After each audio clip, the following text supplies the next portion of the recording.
Խաղաղություն հաստատելը բացարձակ կարևոր է, բայց Հայաստանի ինքնիշխան տարածքներն ադրբեջանական օկուպացիայից ազատելը չի կարելի թողնել հետագային եւ մոռացության մատնել։ Հենց այս մասին է ամերիկյան Washington Times պարբերականում հրապարակված իմ հոդվածը։ 2021 թվականից Ադրբեջանն օկուպացրել է Հայաստանի միջազգայինորեն ճանաչված Սյունիքի, Վայոց ձորի, Գեղարքունիքի մարզերից ավելի քան 200 քառակուսի կիլոմետր, իսկ փաստացի վերահսկողությամբ հարյուրավոր քառակուսի կիլոմետրեր ավելին տարածք։ Բազմաթիվ բանակցություններից հետո Հայաստանի տարածքի որևէ սանտիմետր չի վերադարձվել։ Օկուպացիոն որևէ ստորաբաժանում դուրս չի բերվել։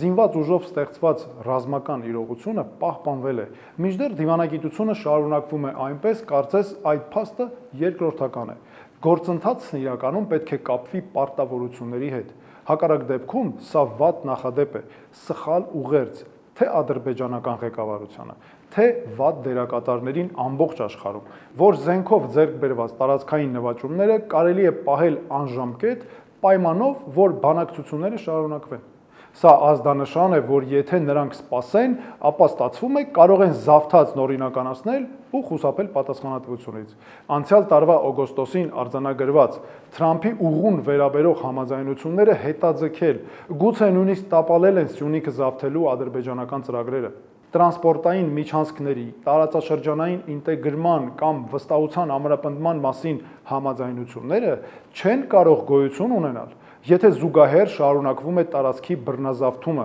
ԱՄՆ-ում օգոստոսի 8-ի հանդիպումից հետո Ադրբեջանի նախագահ Իլհամ Ալիևը հրապարակավ հիվանդ բնորոշեց հայ հասարակությանը։ Ադրբեջանը շարունակում է առաջ տանել պետական հովանավորությամբ նարատիվ, ըստ որի ամբողջ Հայաստանը հին ադրբեջանական հող է։ Նման բառապաշարը անհամատեղելի է հաշտությունից։ Սա ոչ թե համակեցության, այլ հիերարխիայի, ոչ թե փողզիչման, այլ ճնշման ու ռասիզմի լեզու է։ Հարատև խաղաղությունը կհաստատվի միայն այն դեպքում, երբ բանակցությունները հիմնվեն պարզ սկզբունքի վրա։ Սահմանները չեն կարող փոխվել ուժով, եւ օկուպացիան չի կարող նվեր տրվել ժամանակի ընթացքում։ Հենց այս տրամաբանությամբ էլ մենք շարժվելու ենք մեր կառավարման ժամանակ։ Հասնելու ենք խաղաղության, բայց այն չի լինելու խաղաղություն, որը զավթողի բարի կամքի հույսին է, այլ խաղաղություն, որն արդյունք է հաստատված կոնկրետ մեխանիզմներով ու երաշխիքներով։